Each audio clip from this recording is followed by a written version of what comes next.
If I start telling people about hell, I might just scare them off. Where are you going to scare them off to? Hell number 2? Or are you just going to sit there and let them burn? Hey everybody, I am Josh Peck here with Don't Let Them Burn with Chris, and thank you Chris for having me. But I wanted to talk to you guys for a minute, a little bit about what I'm talking about from here, the Watchmen. We see this type of thing in the entertainment industry, which of course has changed a lot over the past few years. Now, it used to be, I remember growing up, I would watch a lot of TV, especially science fiction. Oh man, anything with aliens and UFOs I loved.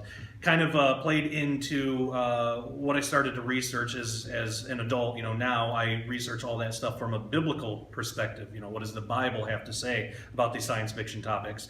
And but I remember I used to watch a lot of those shows. But entertainment is totally different today. Now it's more based on things like YouTube and Vimeo, even Roku or Amazon Fire TV Stick with Gary Busey. But especially around YouTube. And I have a YouTube channel, many people do. One of the biggest things that I've noticed, which is unfortunate, well, I'll start with this. It's a great thing that YouTube allows people the freedom to comment on videos. I think that's great. Sometimes YouTube does police it a little too much. You know, I think people should have the freedom of speech, but it's cool that they have that opportunity.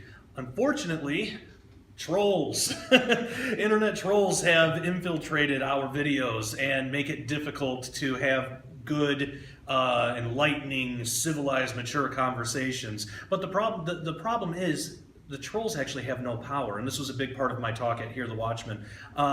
We give the trolls power when we comment back, when we decide that they're worth listening to, and they're not. My biggest piece of advice in dealing with trolls is delete, block, move on, in that order. You delete their comment, you block them. So first you delete their comment. You know, if they write this big long thing and they get deleted, they're not going to keep doing that.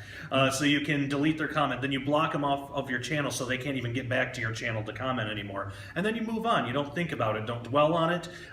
Don't take anything they have to say seriously. Comments can be a great thing because they can tell us if we're doing something as content creators, if we want to do something to improve. You know, we can hear that from our audience, so we should be listening to our audience, definitely.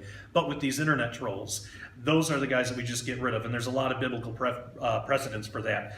One of the main things too is especially within Christian circles, these trolls, or I call them Christian cannibals, a term from Steve Quayle, excuse me, they think they're doing it for God. They believe in their minds they're doing it for God. And I know because I used to be one.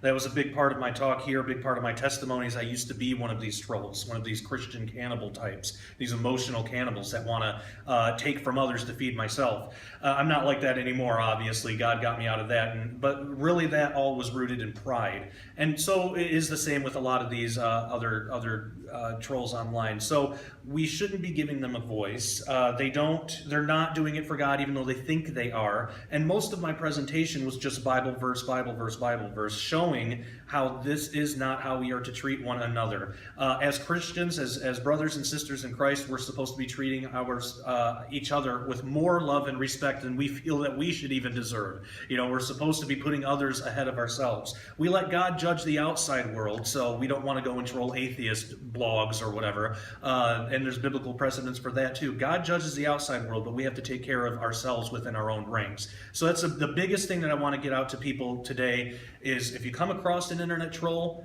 block, delete, move on. If you are an internet troll, stop it. Very simple advice. But if enough of us quit giving these people attention, they will stop because that's what they're craving. So we have all the power. Let's not give them any. So I want to thank you all for joining me, and thank you, Chris, for having me on your show. This has been a blast. If you like our videos, don't forget to hit the subscribe button and the notification bell to get all our frequent updates.